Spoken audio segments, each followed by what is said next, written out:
Michael Patrick Shields is on the air. Good morning, world. Good morning, Michigan. A very pleasant Tuesday to you. It's Michael Patrick Shields, heard all across the state of Michigan. Let's begin tonight with the new Larry King, who started last night. If you forgot about it or you didn't stay up and watch it, his name is Piers Morgan.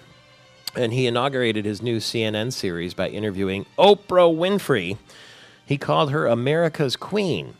And it was a conversation. I watched it, dotted with insider humor. Oprah, one of the world's most celebrated interviewers, was the interviewee. And she talked about her relationships and her past and her business and everything else.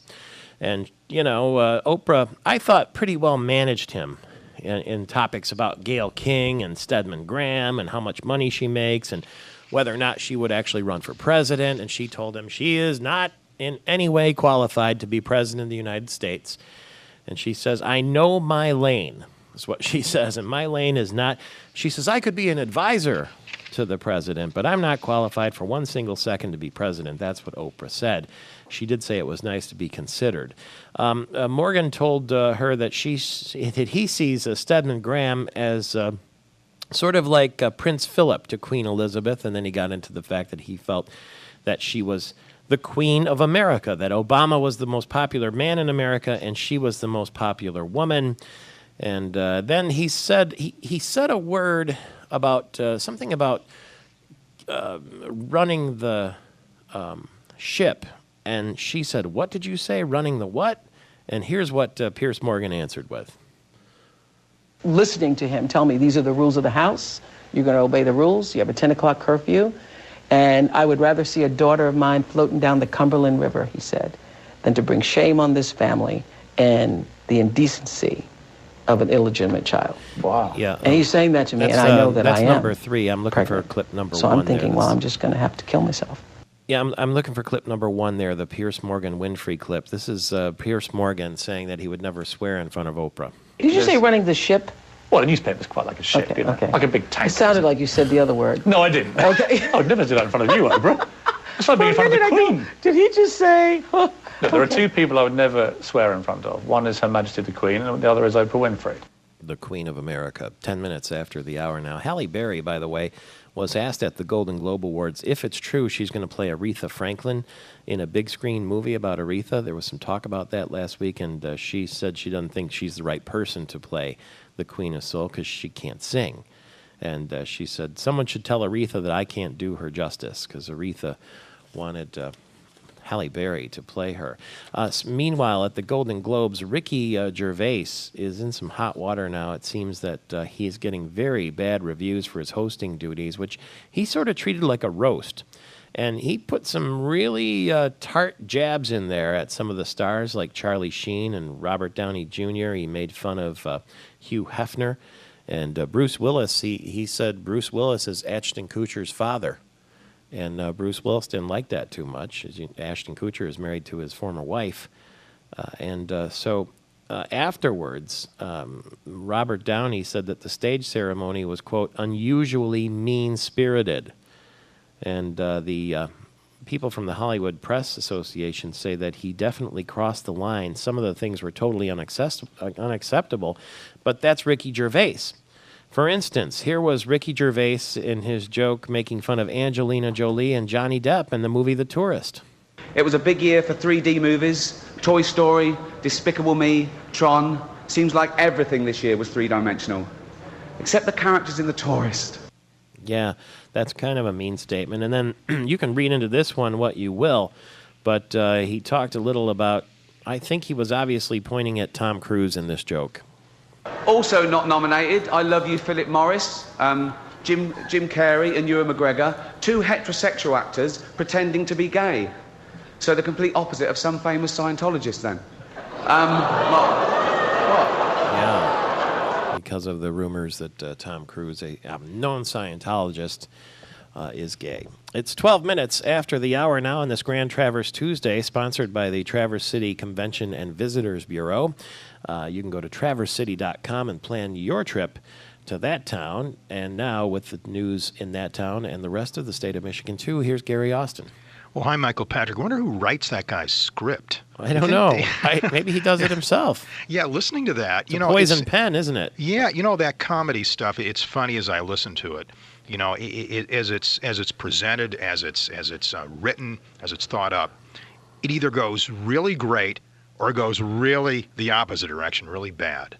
Don't you find when you try to do that stand-up bit in front of a big crowd at a big event like that, and it seems like, boy, everything, the direction he was heading, what do they say when you're digging a hole?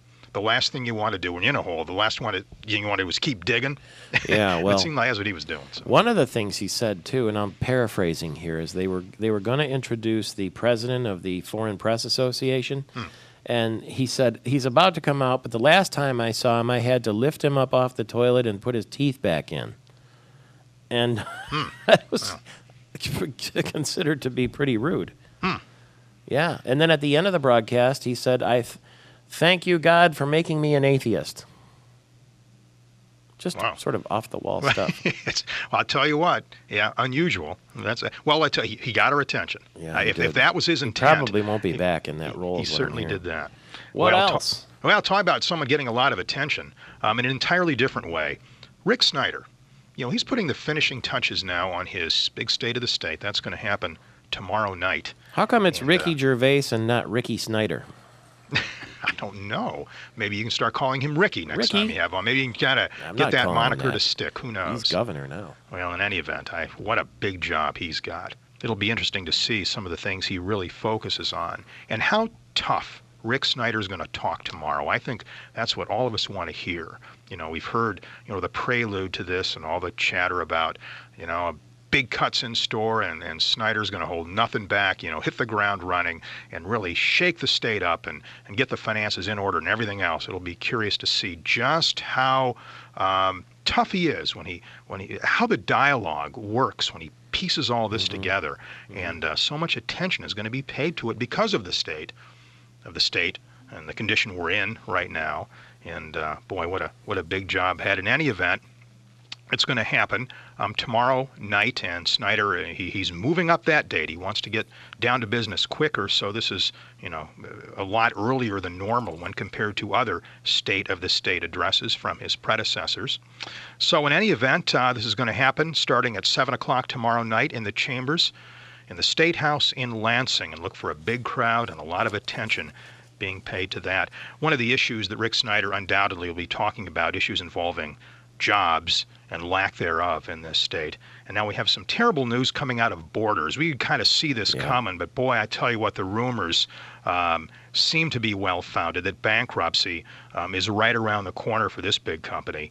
And as a result, Borders taking action this week. Some employees getting pink slipped. As many as 45 jobs cut yesterday, and 40 of those being let go at the company headquarters, and that's in the Ann Arbor area. Another 5 jobs were slashed at distribution centers, but some say this could be just the beginning of quite a few more layoffs. Borders, I imagine the whole business with bookstores, Michael Patrick, you're closer to this than most of us because you're an author writing a number of books. That when it comes to online competition, especially with books, it's got to be tough for these brick and mortar shops in any town, big or small, to compete with the online competition today. Am I right? Well, when you think about it, you can go online and shop, for any topic you want without having to thumb through. But what about the people who just like to go and look around and poke around, and do they buy is the question. They use the bookstore to have a cup of coffee maybe and then kind of look around, but do they buy books? I don't know. Well, that was the big lure of these bookstores. I mean, now what bookstore doesn't have, an adjoining coffee shop, if not right across the hall? In most cases and music now, too. right in the same room. So in any event, hey, got a strange story here. Did you hear about this gal out of Clarkston? Police chase, right? The other day. And what she did is, she was in a nearby store, at Kohl's, and she is charged allegedly with shoplifting some stuff. Yeah. Went in her car, and then she locked all the doors, and she wouldn't come out. Police officers are staring at her, and she locked the doors, and what does she do? But she looks back at them, and she lights a cigarette. Oh. So, that didn't go over too well. This is in Oakland County, and a 38-year-old woman Again, charged with shoplifting here. Actually, this all happened off the shoulder of I-75, of all things, when she finally unlocked the vehicle's doors. She was allegedly, well, not as cooperative as she should have been, and police had to actually taser her to get her under control, and she faces a wider range of charges. Could you just imagine that? Here you are. Yeah. Police say, all right, we want to talk to you. And she locks the doors, figuring that's going to do the job in any Well, event. over in Holland, there's a lady who was busted for shoplifting, and she left her 4-month-old in the car while she went in to do the shoplifting. Oh, jeez. She's charged with shoplifting and maybe child endangerment, too. If those charges stick, boy, that's even worse. How about this new study? College kids learn very little in their first 2 years in college. Apparently, apparently a little bit too much goofing off and not taking the studies as seriously as they should the first 2 years. But then they buckle down their junior and senior year. Well, once they figure out where the party store is and all that sort of thing. That's right. Right. He's Gary Austin. I'm Michael Patrick Shields, back in a flash. 2 minutes after the hour, since you're part of our early crowd, we want to give you a couple of items. We've got two things right now. You want to win tickets to Sarah McLachlan at the Wharton Center. The concert is March 14th. You can go to MichiganTalkNetwork.com and register to win. We're giving away pairs of tickets over 5 days. All you have to do is log in and win. It's MichiganTalkNetwork.com, and you can win 2 tickets to see Sarah McLachlan March 14th at the Wharton Center. Once again, www.MichiganTalkNetwork.com. It only takes a second, and you may win. We'll let you know right here on this broadcast. Also, right now, I've got a pair of lift tickets at Shanty Creek Resort on this Grand Traverse Tuesday, sponsored by the Grand Traverse Convention and Visitors Bureau, and they have 2 tickets to ski anytime you want at Shush Mountain, Shanty Creek. So all you need to do if you want to win those passes is to ring us right now at 888-900-9966. That's 888-900-9966. If you want to have a couple lift tickets, you can use them anytime you want in the season. They'll be there waiting for you. But the phone number right now, and you can give them to anybody you want to if you like. It's 888-900-9966 if you want lift tickets at Shanty Creek, Shush Mountain on this Grand Traverse Tuesday. You can also go to traversity.com if you want to plan your trip ahead of time. Right now, I'm test driving the Saturn Vue 2010. It is Saturn Vue for Cheryl Freeborough and Hyundai of Lansing. It's front-wheel drive, and it only has about 8,500 miles on it. Brand new, it costs $25,000, but she is selling it at a low price of only $18,495. $18,495 for an SUV with less than 10,000 miles on it. That's lower than the Blue Book value, and if you want it, I like it, but they'll take it away from me and give it to you. It's at Hyundai of Lansing, and you can log on there from anywhere in the state to HyundaiofLansing.com, and you can have it. And she will give it to you at the low price. And believe me, I like it a lot, but you'll like it even better. And they'll deliver it to you if you're somewhere else in the state and you want to buy it and check it out online. We were just talking about the Golden Globe Awards. Ron Van Timmeren from Celebration Cinemas is on the other end of our line. Good morning to you. Morning, Michael Patrick. We played a little bit of audio from Piers Morgan. From the other guy. There were 2 Englishmen making news. Piers Morgan took over for Larry King last night, and he had Oprah on the show. And I don't know if you saw that or not, but I thought Oprah was, oh my God, it was like she was the Queen of England, the way she spoke and pontificated in the interview. But he treated her like the Queen, too. And in fact, he said she is the Queen of America. President Obama's a popular man, and she is like royalty in America. And this went on for an hour. And if you like Oprah, I guess it was great, but she really very well managed him. And then at the end of the hour, this is the guy who took over for Larry King on CNN. He says, "You're a great interviewer. How did I do? I want to know how I'm doing." And I just winced. It was awkward to me. And she says, "Well, you're surprising." He said, "Surprisingly bad?" And she said, "No, just surprising." That's what went on yesterday on that Oprah program. But anyway, it seemed like the Oprah program, and it was really Piers Morgan's Larry King program. But it was Ricky Gervais I was curious to get your reaction to, the British comedian, and he hosted the Golden Globe Awards on Sunday night. And now, boy, everybody seems angry with him because some people are saying that the show was unusually mean-spirited. He told some very tart and pointed jokes, almost turned it into a roast at certain points. What did you think? Was Ricky Gervais out of line? I don't think he was out of line. I mean, after all, they hired him to do just this thing, create a little controversy, do something a little different. I mean, after all, the Golden Globes are a totally different sort of award show than the Oscars. You know, they're all sitting there drinking and waiting for Ricky Gervais to say something outrageous, and he did. So they got exactly what they expected. Seems like that the drinking is a big part of that Golden Globe show. He even seemed to have a drink on the stage with him, and when he walked out, before he said a word, he lifted it up. But man alive, some of the comments that he made, and at the end of the program, he said, "I want to thank God for making me an atheist," which I thought was kind of weird. Yeah, he has a reputation, and no doubt. I mean, this is the second year they've had him there. The first year he did pretty much the same thing, and we were having the same conversation. But I have to admit, a couple of times I went, "Ooh, that's nasty." How about when he said that Ashton Kutcher was Bruce Willis's son?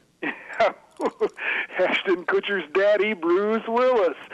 Oh, yeah, and taking on Tom Cruise and Katie Holmes, and certainly, you know, you could say, okay, he bashed The Tourist for being nominated as the Best Picture Comedy or Drama, and that was well taken. Of course, the whole controversy over the bribe situation, we might as well make fun of that. So, you know, it wasn't all horrible. Yeah, they sure spread the awards around, didn't they? Yeah, they have gotten real politically correct, and not that I felt that any of them were undeserved either. So it was nice that the King's Speech won in the acting categories, but Social Network got Best Picture, and they threw The Kids Are All Right a bone there, and even Paul Giamatti for Barney's Vision. Nobody's seen that movie, but it's nice that everybody got something. Well, we sometimes prepare for the Academy Awards by saying the awards given out at the Golden Globes are indicative of the way it will go. If it goes like this, it won't be a typical Academy Award sweep at all. No, and they, last year Avatar was the Best Picture drama, and of course Hurt Locker won the Oscar. Avatar won the Golden Globe, but they do predict the acting occasionally right. Sandra Bullock, of course, last year won the Golden Globe and the Oscar. Jeff Bridges as well, but only 1 out of 5 of the last Best Picture dramas has gone on to win the Oscar. Now, Natalie Portman's, in addition to winning the Golden Globe for Black Swan, she's getting a lot of work lately, isn't she? Yeah, she is, and she's got a movie coming out this weekend, and she's obviously going to be on stage for lots of awards award shows this award season. Yeah. And she got quite taken to task for her silly little acceptance speech and laugh that came with it. Oh, I didn't see it. What was wrong with it? Was it trite?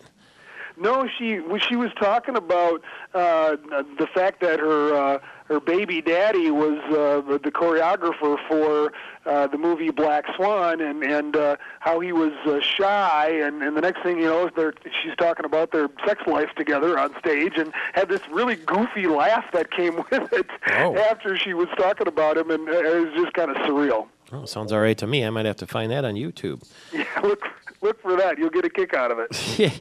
I thought Colin Firth's acceptance speech for Best Actor for The King's Speech was quite funny. He sort of said this is the only thing between me and a Harley Davidson, as if he was going to have a midlife crisis. Boy, isn't he a classy guy? I mean, you expect that the way he really is, but if that's true, he was perfectly cast for his role in the King's Speech, because he sounded rather regal in his whole acceptance speech. Sure but did. A little bit of comedy in there. This Social Network movie about Facebook, is it really that good that it would win the best drama? It was a tough category. I mean, I gotta, when you say Black Swan, The Fighter, Inception, King's Speech, and Social Network, it's like, wow, those are all really, really good movies. And I would say what David Fincher did, and he's won, of course, Best Director too, and one of the best filmmakers in the business, is he subtly pointed out some of the issues that we all face now because of our changing world vis-a-vis Facebook. And So, it worked on a lot of different levels, and really pointed the finger back at us and said, look at what's going on here, folks. And along the way, it was entertaining and a well-told story. I just can't see how I didn't see it. Your biggest choice, right, was Black Swan. Black Swan and King's Speech. Which was in the same category as my favorite movie, The Social Network. Yeah, it must have been some. Is it possible there was a mistake, Ron Van Timmer? Did they count the votes incorrectly? They say there's less than 100 people voting from the Hollywood Foreign Press, so I don't know how they could have screwed that up. I don't know. I guess I'm going to have to see it. I have not seen it. It doesn't really interest me that much, but it's news, Michael Patrick. You gotta check it out, dude. All right. Well, I'll tell you what. If it gets an Academy Award nomination, then I will go see it. That's not a minute before. That's I definitely will. You're gonna like it, and the bad thing is you're gonna have to come back on the air and tell everybody how much you like the movie. I just don't see how it can compete. I don't see how it can be. First off, I don't see how it can be interesting. And second off, I don't see how it can compete. Is that closed-minded of me? It's not just about Facebook. Mm-hmm. That's the thing. It's how we interact socially with everyone. Mm-hmm. All right. If you say so. Ron Van Timmer, a little Hollywood gossip. Aretha Franklin had been saying last week that Halle Berry was going to play her in a biopic, a picture about the Queen of Soul. And I guess at the Golden Globes, Halle Berry said, she's not the right person. Somebody better tell Aretha Franklin that I can't do her justice because I can't carry a tune. So I guess Halle Berry has bowed out of the Aretha Franklin movie, it sounds like. Interesting. Well, it never stops celebrities from doing those kind of roles before, singing or not. She is a great actress, and well, if I was Aretha Franklin, I'd be looking for that casting myself. Yeah. What about Jennifer Hudson? She'd probably be good at that, right? Plenty of good choices. I'm seeing a lot of television promotion for that Adam Sandler movie coming out. Yeah, it's still a few weeks away here, and yet it's middle of February, I think, and it's about the only picture tracking over $100 million for the first quarter, although Green Hornet might get there. I mean, it's going to be kind of a slow first quarter of the year this year, and that movie looks like it's got a chance to be one of the bright spots. It's about a guy who pretends he's married in order to help him get chicks because, we all know it. When you put the ring on, suddenly, they come out of the woodwork, right? It's just like the old adage. But also, I see this movie, The Rite, with Sir Anthony Hopkins about exorcism. It looks really spooky, and we're going to talk with Father Mark Inglet about it a little bit. He's agreed to go see it with me because it's apparently based on true stories. Yeah, it's The Rite, and that's coming out on the 28th, a couple weeks now, or next week actually. And Sir Anthony Hopkins doesn't pick many bad movies, but you know what, Michael Patrick, The Exorcist cured me back in the 70s of ever needing to go to one of those movies. So I'll leave it up to you to report back on that. It is so scary, the concept and the topic, because when I was an altar boy, we went and looked in the books, and there it was, the exorcism rites back there behind the Our Lady of Mount Carmel altar. What did I see this movie? I saw this weekend the movie The Dilemma. Yeah. I thought it was a great first half, and then it got so serious in the second half. It was a little surprising to me. But it was definitely worthwhile and a thought-provoking movie, to say the least. Ron Van Timmeren? See you at the movies. See you at the movies and at the Academy Awards, too. 35 after the hour. Here's Aretha. 19 and a half minutes now before the hour. It's Michael Patrick Shields. We'll hear the audio of Natalie Portman's acceptance speech that Ron Van Timmeren referred to just a few minutes ago. She won Best Actress in a Drama in the Golden Globe Awards and is likely perhaps to win that again at the Academy Awards. But maybe she'll work on her acceptance speech and it'll be a little bit better next time around. The Spartans are going to be working on Illinois tonight at Assembly Hall in Champaign. The Spartan basketball team 4-1 in the Big Ten. Illinois is 3-2. Spartans moved back in the USA Today top 25 poll at number 18. And they slipped out of the poll last week. And Tom Izzo said yesterday this has been one of his toughest years. The Michigan Wolverine basketball team is going to try to break a 4-game losing streak. They got to go to Northwestern in Chicago tonight. They're 1-4 in the Big Ten. Lost to Indiana badly on Saturday. The Red Wings are going to have a backup goaltender tonight. Joey McDonald is going to get his second straight start when they travel to Pittsburgh. Jimmy Howard missed practice yesterday. He's got a bruised knee. The Red Wings are in first place in the Central Division, 8 points ahead of Chicago. and Nashville. Pistons have a 3-game winning streak. They beat the Mavericks yesterday, 103-89 at the Palace. Rodney Stuckey had 20 points. They're going to go now to Boston Wednesday night and try to win 4 in a row to the suddenly surging Detroit Pistons. Ohio State basketball team is number 1 in that USA Today poll, by the way. Brett Favre has taken steps to, again, end his storied career. The 41-year-old future Hall of Famer has filed retirement papers. He finished his 20th season with the 6-10 Vikings, but he's unretired twice before. And I don't think anybody doubts that he would come back if needed, especially with the strange labor situation in the NFL. But anyway, he's filling out the paperwork.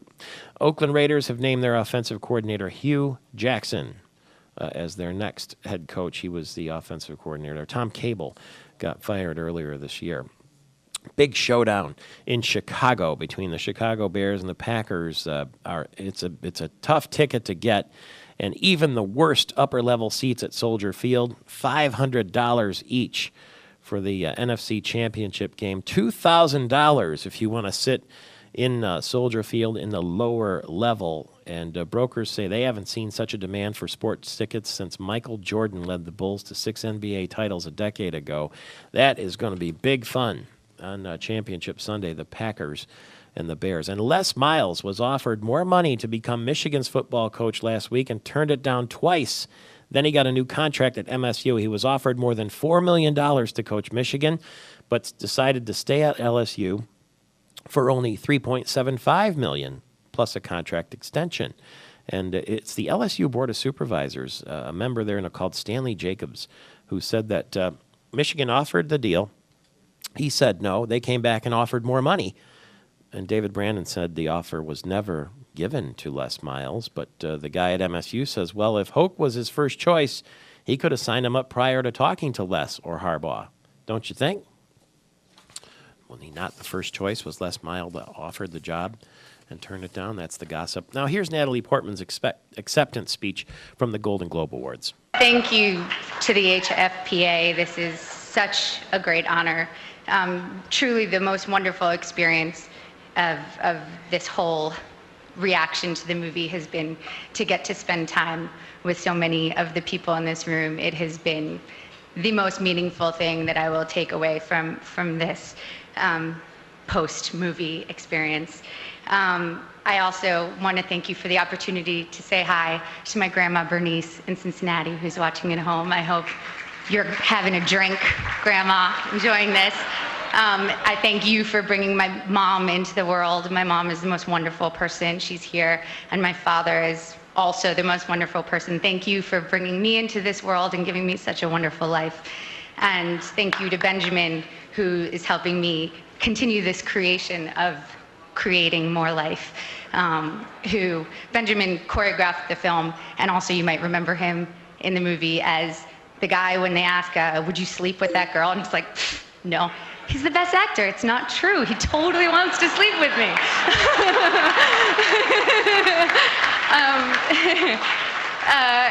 Aline Kashishin, my manager since I was 12 years old, you listened to me when I said to you, I want to do something with dance one day. I admire the art so much. Thank you so much. My agents, Kevin, Ara, John, Rowena, my fellow actors, Mila Sweet Lips Kunis, you're the greatest. Vincent Cassell, Barbara Hershey, and everyone at Fox Searchlight, mainly Nancy Ali, thank you so much.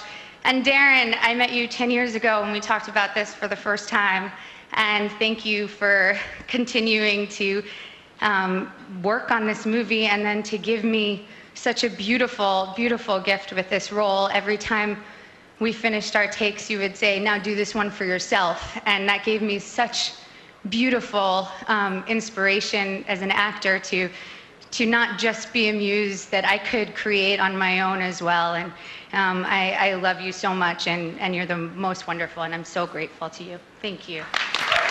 There's the Golden Globe Best Actress winner, Natalie Portman. I don't know, was it that bad? Was that awkward? I don't know, a little bit, I guess. But she'll get a chance to do it again very probably when the Academy Awards come around. We're on the lookout for the date that the Academy Award nominations will be listed, and we will have them for you, of course, as we always do. Michael Patrick Shields, all across the state of Michigan. A tragic story of bankruptcy and the people next door when we get back. Stay tuned with us on this Tuesday morning.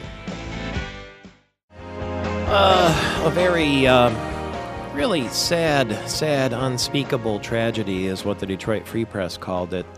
Over the weekend, a man killed his 38-year-old wife and 2 children at their home in Novi before he took his own life in a parking lot in Lyon Township. Mark and Jennifer Scones were having marital and financial problems. The motive for the killing is still unknown, really, but the couple filed for Chapter 7 bankruptcy just before Christmas on December 23rd, and they had their first creditors meeting scheduled for this coming Wednesday. According to the bankruptcy filings, Mark Schoens had been operating a now-defunct party supply company called Party Central, but had no income for 2010 and had been collecting unemployment. Also, according to the records, his wife was an engineer for General Motors who made $90,000 last year. They purchased their home in 2008 for $420,000, but in recent years had run up more than $220,000 in debt, much of it on credit cards. Neil Brand is with us now, the bankruptcy attorney who has been with us before from the Southfield area of Michigan. Good morning to you. Good morning, Michael. How are you today? I'm wondering if this story, obviously not the conclusion of the story with the tragedy, that's not typical, but is this sort of upside-down credit situation something that you see on a regular basis? Oh, not always in that extreme, but I see it all the time, something close to it. Problem in this case was the gentleman opened up a business in a recession that wasn't really a recession-friendly business, and it just went downhill from the moment he opened it up. Mm-hmm. When you look at the math here, that they bought a home in 2008 for $420,000 when she made $90,000 as an engineer for General Motors, and not sure what he made because shortly after with the party business he had no income. Do you think that the $420,000 home was out of line in terms of what they, the sort of purchase they should have been in, or is that typical? No, it's really out of line. One of the things that my clients and a lot of people don't consider is the operating cost of having a $500,000 house. I mean, you've got property taxes and extremely large utility bills, and people tend to ignore that, and they think, well, we can make that mortgage payment, $1,700 a month or whatever, but they don't consider that they might be paying $500 or $600 in other kinds of operating costs and taxes and other stuff. Well, I guess when you go house hunting and you see what some people consider to be the dream house, they want to make it work. They are optimistic instead of conservative in some cases, and they get carried away. Is that what you hear some of your clients say when they end up in that situation? Not only do I hear them say that, but also they're trying to keep up with other people that might be in a more wealthy situation, and then it comes into furnishing the house and maybe buying nicer cars, and they run up other debt at furniture stores and with car companies and other people who are more than willing to give them credit to live out these dreams.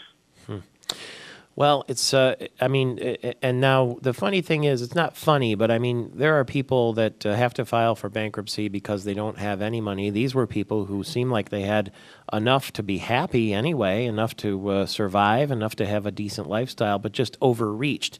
What percentage, if you could take a guess, of your clients are people who were genuinely struck with misfortune that they didn't expect versus those who simply overreached? I would say that for your question, it's around 75% of people that just are living within their means, lost jobs, and then became unhealthy, or somebody in their family got sick, and by misfortune or bad luck, they have to file bankruptcy. That's the norm. Not a lot of abusers that I see. Mm-hmm. And when they do come to you finally at that stage, it can't be an easy thing to do to say, look, I just can't do this anymore. I got to figure out a way out. What's your bedside manner? Is it tough love or is it understanding? every case is different, but there always has to be some empathy and some sympathy from the lawyer. We can't just treat our clients like they're a number. And I'm sure it didn't happen in this case. All of us are trained to advise our clients that, look, this is just a money problem. We can help you. We can figure this out. So I'm guessing in this situation, there's something much deeper than an attorney couldn't figure out, and probably a doctor needed to be called in by them.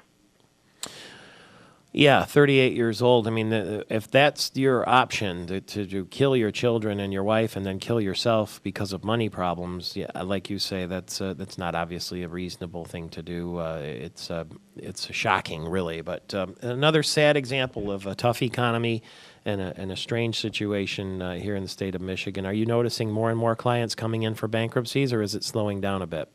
It's speeding up, and it's getting busier and busier. In fact, I've had to hire somebody new recently, especially around the holiday time, where people really overspend because they want to buy their Christmas presents for kids and family and friends. Then the bills pile up right around now, actually. How do people reach you for help? They can call me in my office anytime, and they can talk directly to me, 248-423-4500. 248-423-4500 for Neil Brandt, who specializes in bankruptcy. And what we will do is post that number on our website, too, so you can hear the podcast again and reach out to him if you need to, in total discretion, of course, at www.michigantalknetwork.com. Neil Brandt, thank you very much this morning. A big surprise for the television viewers coming next. Stay tuned right after the news. And also a surprise for radio. We'll be right back. It's Michael Patrick Shields. Good morning, Michigan. A very pleasant Tuesday to you. Michael Patrick Shields, heard all across the state of Michigan. Gary Austin, the news anchor, is here with us. Good morning to you, Gary. Glad to have you with us at 8 minutes after the hour. Welcome back to the program, Mr. Austin. How are you, sir? Well, Michael Patrick, very good. Rushing in with the latest stories all of a sudden? Is that what's happening there?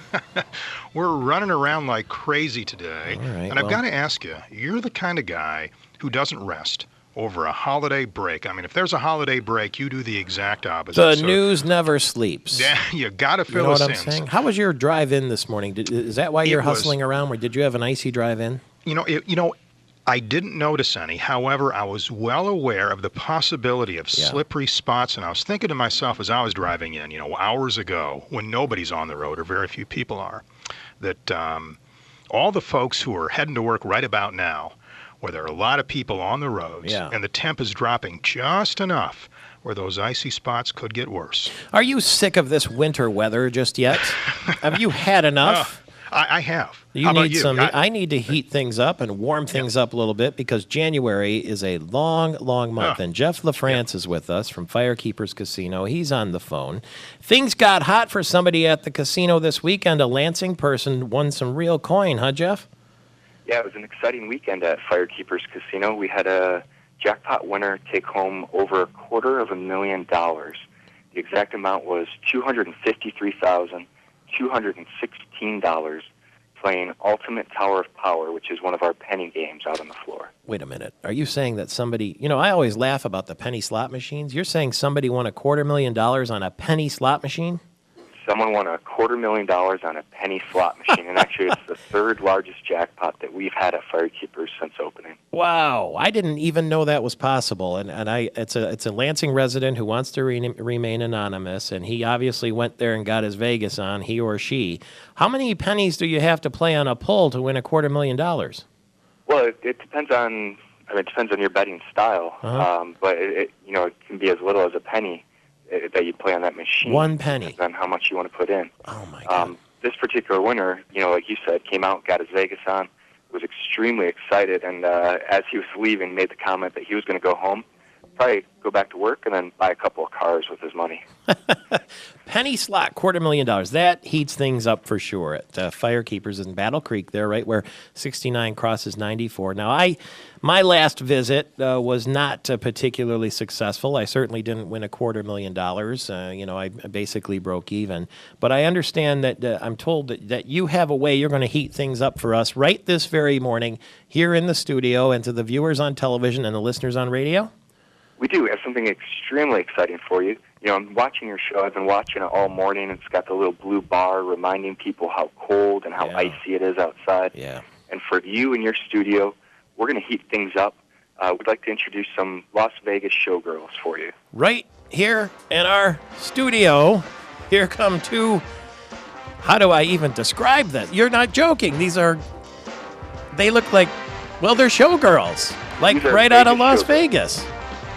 And, okay, I know on television everybody gets to see these two beautiful women who are standing here as if they were transported from Las Vegas, and they definitely have heated the studio up, but they have giant, for the radio listeners across the state, giant yellow and orange feathers that make you look, well, it's not black swan, it's like giant peacocks with, they're about 8 feet tall, with the feathers sticking out of their head and the costumes and all the bling and jewelry and everything else. And if you wouldn't mind just to sort of coming closer toward that microphone and tell us your name and where you're from. Hi, I'm Elizabeth, and I'm from Detroit, Michigan. Detroit, Michigan. Elizabeth? I'm Chantel, and I'm also from Detroit, Michigan. Chantel, both of them from Detroit, Michigan. Well, Jeff LaFrance, what's the skinny? You have showgirls now at Firekeepers?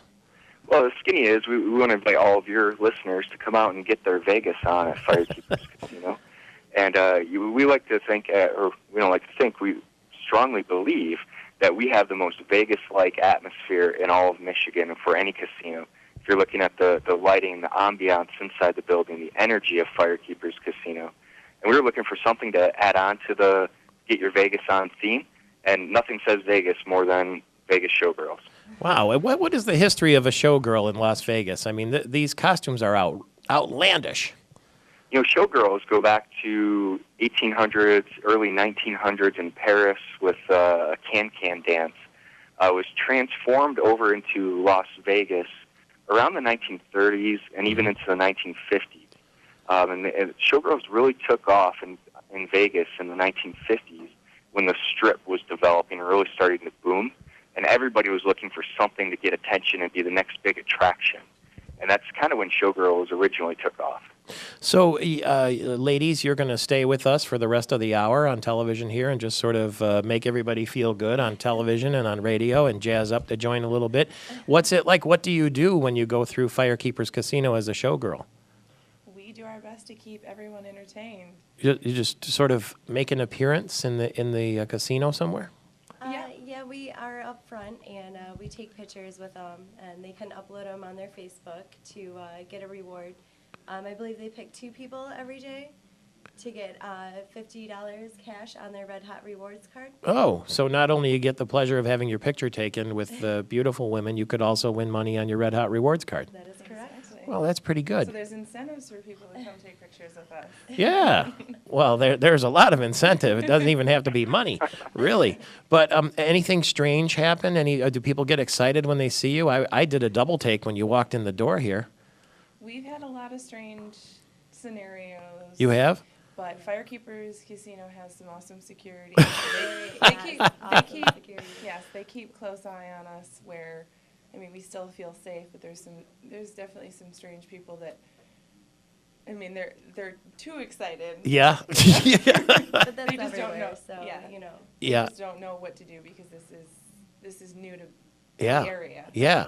It's well, that's why they say you're getting your Vegas on here, and so we're going to have to learn because there are no showgirls at other casinos around the state. This is the Vegas style. Have you been to Las Vegas, both of you? Yes. And have you been a showgirl in Las Vegas? No, but I always thought about it. And this is it. This is the step. Yes. Do you think that the Firekeepers Casino is a lot like the Las Vegas casinos you've been to? It definitely has that atmosphere to it. The lights and the vibrant feeling, like exciting, and Yeah. it's hot. It's hot? It's hot. Yeah. Well, are you cold because you're a little underdressed for the winter weather, but you do have the feathers. Yes. They keep us warm. Well, Jeff, this is really a beautiful and fantastic surprise this morning. It caught us all off guard here, and I'd imagine that what kind of feedback are you getting from the people who are gaming at Firekeepers when they see the showgirls? We've had great feedback. It adds a lot of energy to the building, especially, as they just mentioned, they're standing right at the main entrances when you come in, so that's your first impression when you walk in the door. They are at the property 5 days a week. They have Wednesdays and Thursdays off, and they will be there through February 1st. So if you want to come in and get your picture taken with them, you have until February 1st to do that. But it's absolutely receiving great reviews from our fans. What time of day do you make your appearances at Firekeepers? Friday and Saturday is from 2 to midnight, and Mhm. then what's after that? Sunday through Wednesday. Sunday through Tuesday. Is 2 to 8. They're not out. You're not out there all the time, Jeff, are they? Or is it intermittent, or are they always in the lobby? We absolutely allow them to take breaks. I mean, it's hard for them to stand in those outfits for 8 hours a day. Yeah. So they take occasional breaks. But if you come in anytime during those periods from 2 to 8, or on 2 to midnight on Friday and Saturday, you'll be able to catch them. How many showgirls did you hire for this promotion?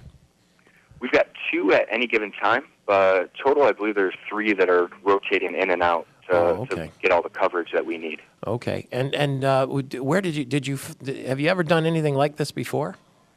Yeah, we've done a lot of different entertainment. We have this Vegas-style atmosphere. We Yeah. had Matt Gerard for New Year's Eve. We Yeah, had right the Black on. Crows and Kathy Griffin. Yeah. We even did, a year ago, we did Cirque-style entertainment, like Cirque du Soleil-style entertainment right on the casino floor. And ladies, have you ever done anything like this sort of performance before? Are you models, or what do you do? Yes, we're promotional models Mhm. and models. So And you like it so far? Is that costume heavy? It's a lot heavier than it looks, but after a few hours, it does take a toll on you. And you'll have some big shoulder muscles going on. You know. Well, I'm really happy you're here. I'm originally from Detroit, and I've never seen anything like the two of you before in my life, even in Las Vegas. And if you can see, if you're watching on Fox 47 in the Lansing area, you see the showgirls right here on television, and they'll be with us for the next hour, classing up the studio. And we're going to get our Vegas on here just like they do at Firekeepers. Jeff, I can't thank you enough.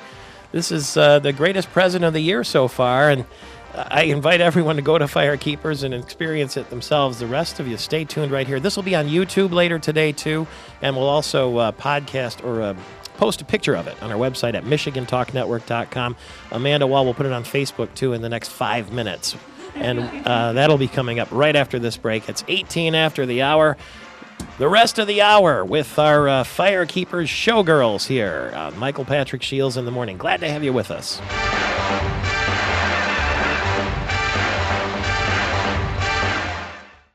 Who would have guessed there would be showgirls here from Firekeepers Casino? They're with us the rest of the hour. What a fabulous backdrop, and it ensures that I will be invisible for the rest of the program, which is best for everybody enjoying their breakfast this morning and the kids getting ready for school. These are showgirls, kids, in case you haven't seen them before.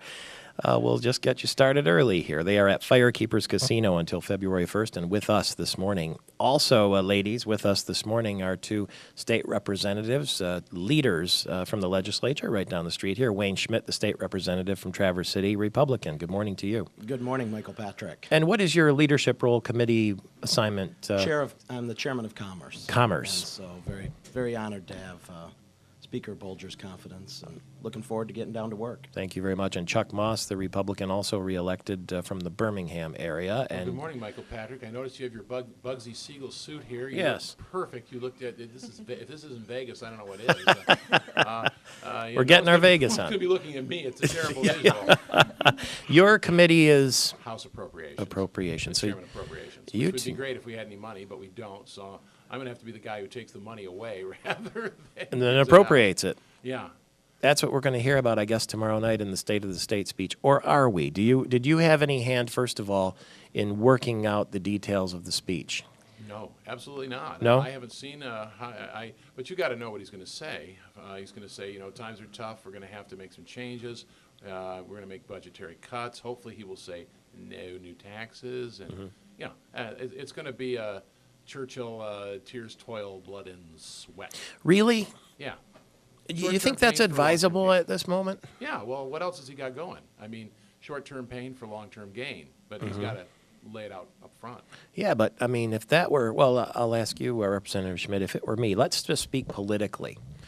Wouldn't you want to come out in your first State of the State speech and pass out all the bon mots and roses and make everybody feel good and then go back to the office and work the T's and the I's? Well, I think that we've had 8 years of doing that already. I see. And so what we really need to do now is, and looking at it, the tax policy, he's kind of laid out where he wants to go, and I think we're going to see more of that in the State of the State, a few more details.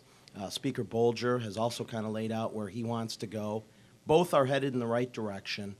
Enough of the feel-goods. We've got to take that tough medicine. As Chuck said, now's the time. It's the short-term pain for the long-term gain. Is this what it was like when Governor Engler was elected? Well, boy, I'm thinking back to that. That was in my Detroit News days. Yeah, I think Engler just walked in and, you got to understand times weren't as dire as they are now, but they were tough. Mm-hmm. And, yeah, I think with Engler, it's just he said, this is how it's going to be, and it was his way or the highway.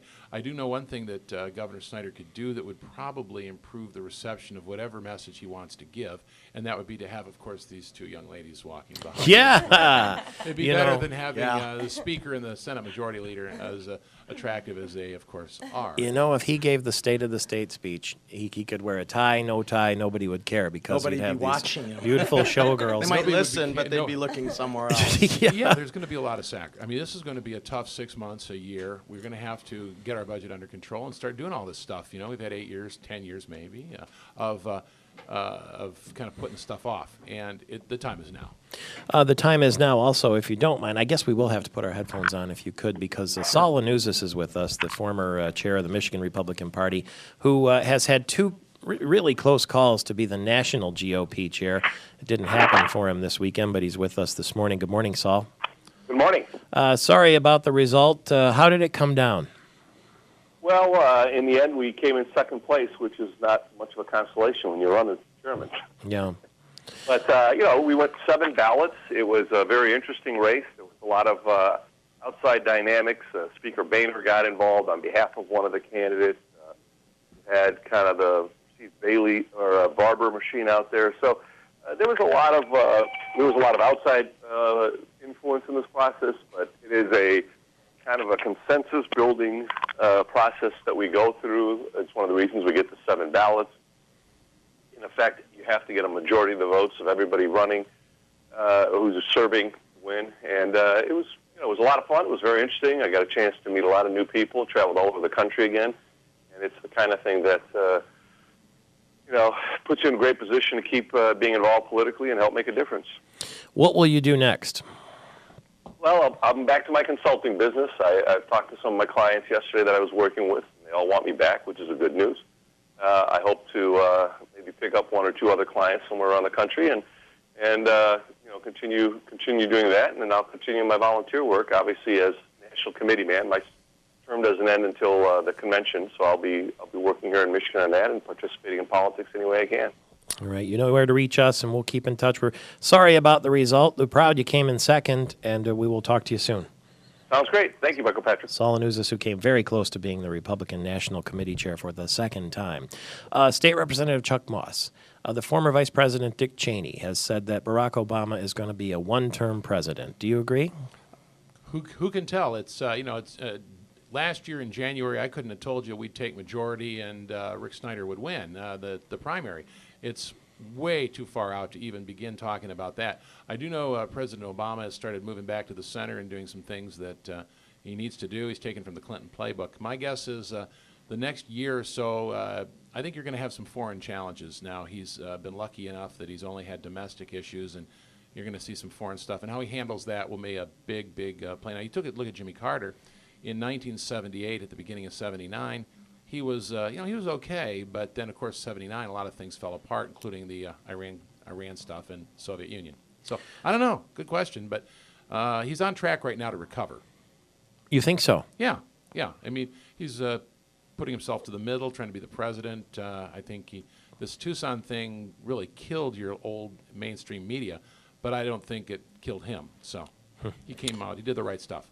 Andy Hetzel is with us from Blue Cross Blue Shield of Michigan. We all know that the United States House of Representatives is going back to work today. They're going to have a vote, it sounds like, tomorrow on the repeal of the health care reform legislation. There are 9 legislators from Michigan alone, 9 congresspeople, who support overturning the landmark health care law that President Obama shepherded through. If you want to say shepherd, he sort of pounded it through, I guess. There was not a lot of shepherding. With a hurting cats, maybe. Hitting with the staff. Andy Hetzel, good morning to you. Good morning, Michael. Good to be with you. You're the Vice President of Corporate Communications at Blue Cross Blue Shield of Michigan, and in the past you've said to me that regardless of what happens politically in Washington, Blue Cross has a job to do adjusting to the eventual full implementation of the health care reform bill, and some of those reforms are already in place, aren't they? Yes, they are. They went into effect on January 1st, and they are pretty positive changes. Blue Cross here in Michigan has, for many years, accepted people with pre-existing conditions, and we think that a lot of these changes that have been implemented provide for a more fair and balanced insurance system across the country, Michael. I mean, that's one of the problems that we face here in Michigan is we have a bifurcated system. Insurers on the commercial for-profit side can behave much differently than Blue Cross, and a lot of these changes that require insurance company behavior to improve, they are consistent with how we run our business, and we think that they're positive.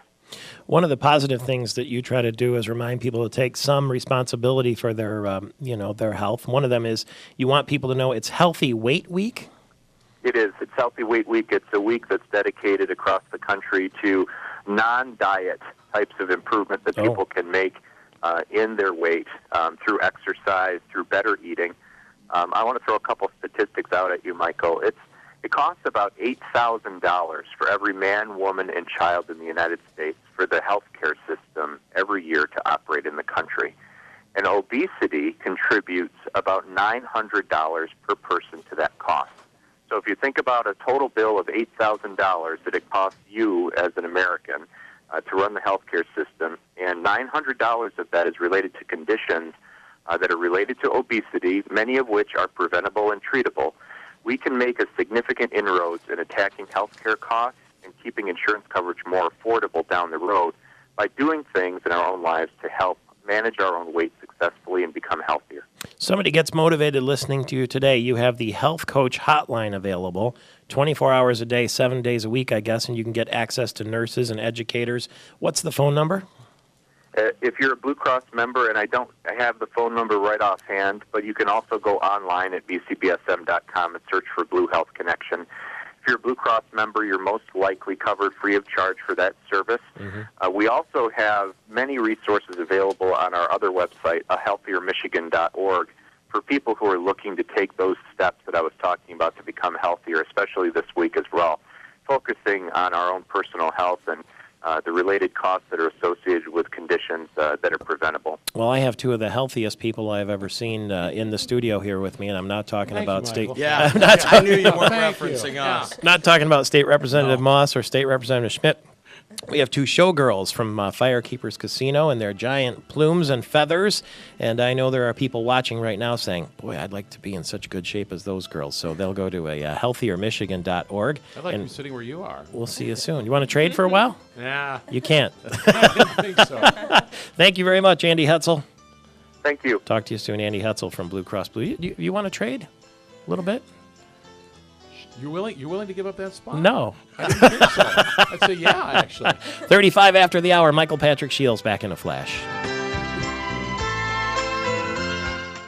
It is a Grand Traverse Tuesday sponsored by the Grand Traverse Convention and Visitors Bureau. Thank you to State Representative Wayne Schmidt, who is from Traverse City, the Republican who was with us, and State Representative Chuck Moss, Republican from Birmingham. We are also with Elizabeth and Chantel. They are showgirls at Firekeepers Casino, and you can see them there through February 1st. A little Vegas right here in Michigan, and if you're watching on Fox 47, you can see them standing right behind me.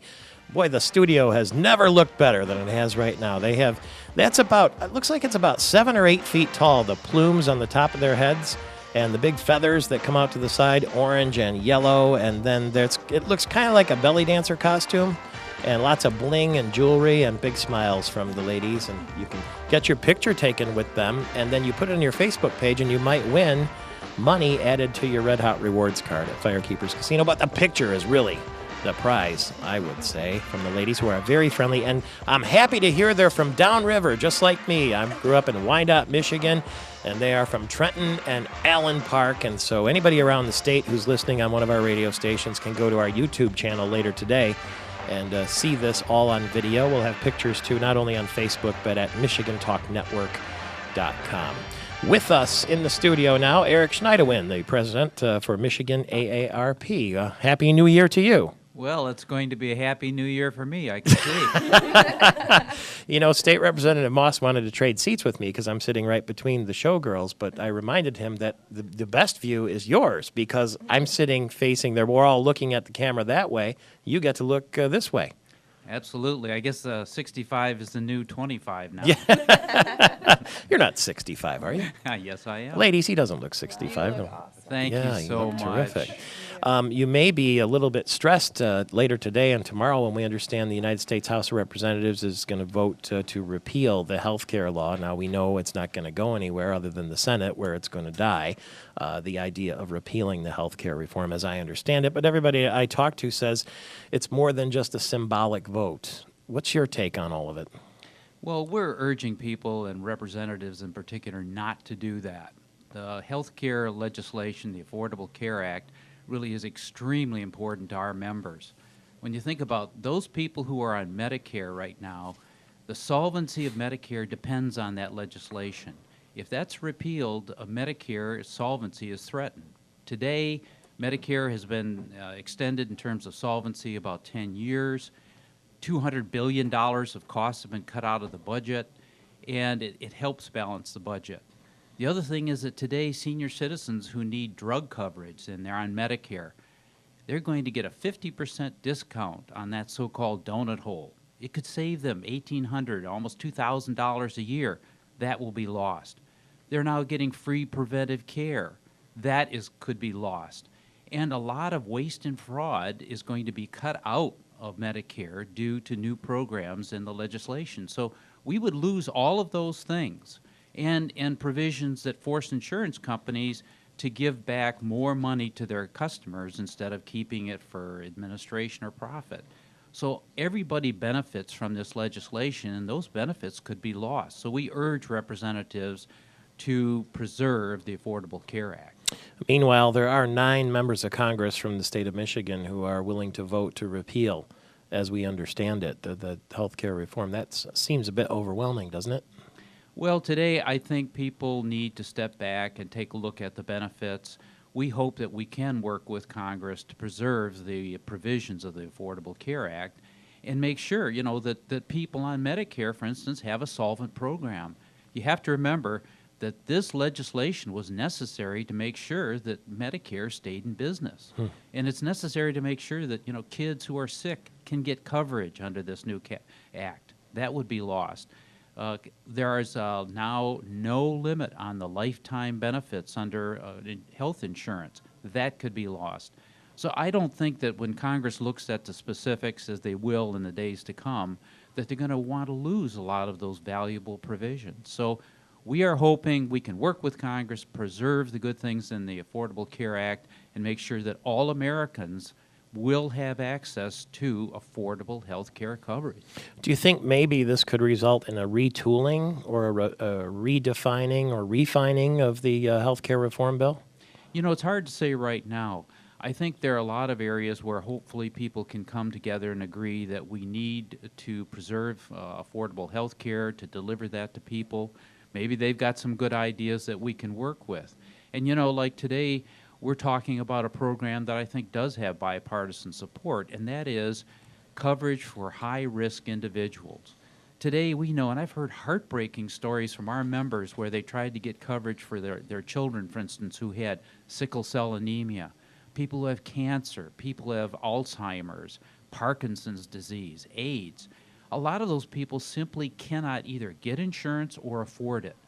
One of the provisions in the Health Care Act is this health insurance plan for high-risk people, which is making coverage available to Michigan residents, people who have been denied insurance in the last 6 months, people who don't have health care coverage for the last 6 months, can go now and get that coverage.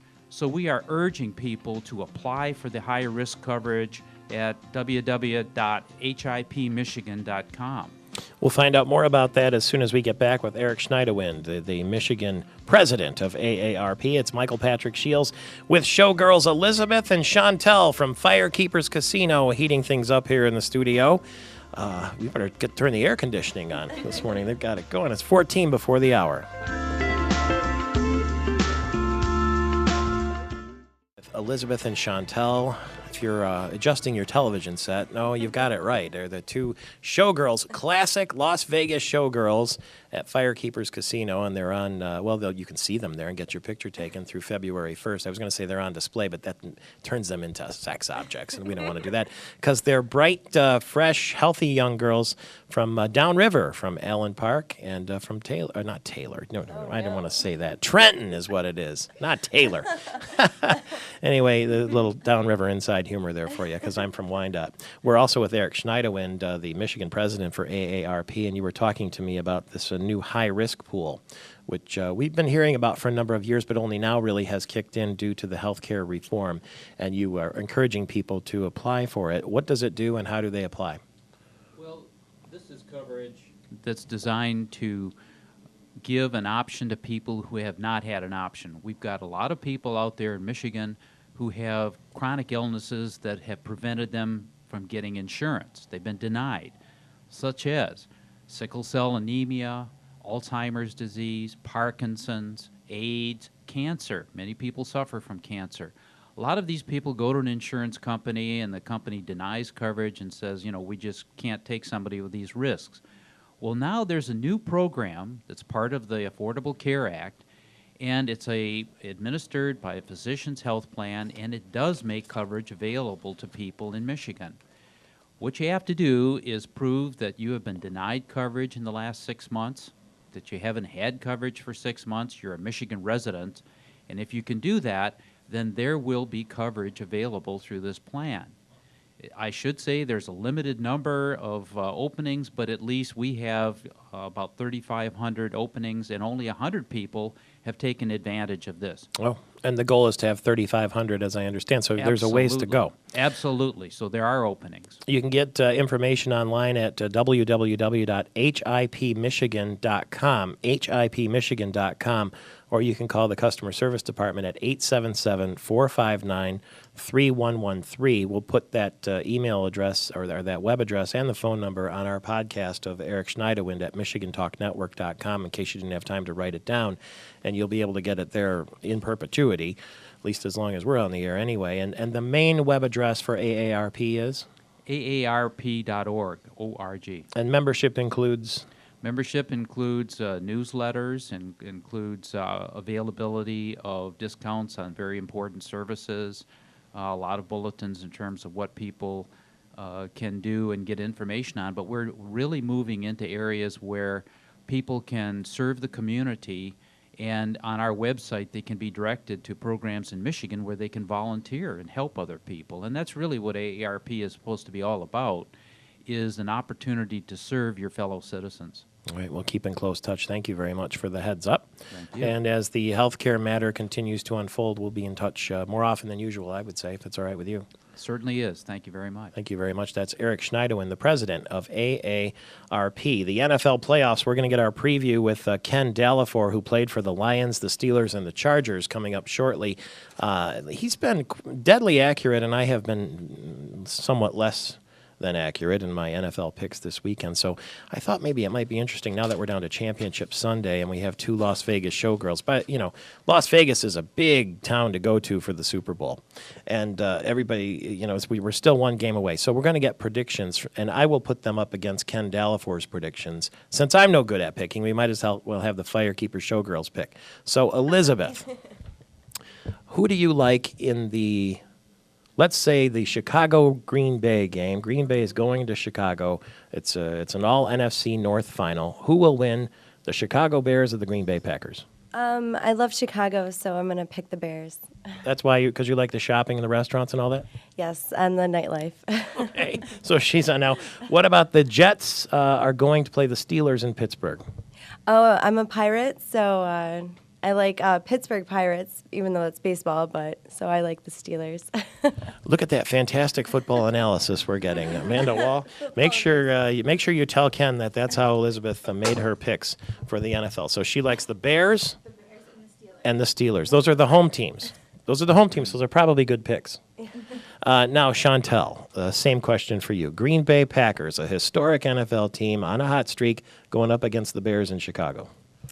Well, I'm not really a Packers fan, would pick the Bears over the Packers, but realistically speaking, I think the Packers are going to take the Bears. She says Packers in her NFL pick. And Chantel, now we've got the New York Jets. They're trying to make it back to the Super Bowl, going up against the Pittsburgh Steelers, who have won more Super Bowls than any other NFL team ever. Yes, considering that they've been so continuous with winning Super Bowls and just being such a great football team, I think that they're gonna continue that and take. You're going Steelers. Oh yeah. All right, there you have it, Amanda. If Ken Delafiore can pick against that, we'll see. Since you ladies already have lots of bling, I will give you chocolates this morning because I'm romantic and funny that way. And you were nice enough to join us here on television and on the radio for the last hour. And we will see you at Firekeepers Casino and downriver sometime. But at Firekeepers Casino between now and February 1st, make sure you say hi to Elizabeth and Chantel. If you go there, get your picture taken, upload it on Facebook like we're going to do today, and on YouTube and on our website too at MichiganTalkNetwork.com. Thank you, ladies, very much. Please take a bow.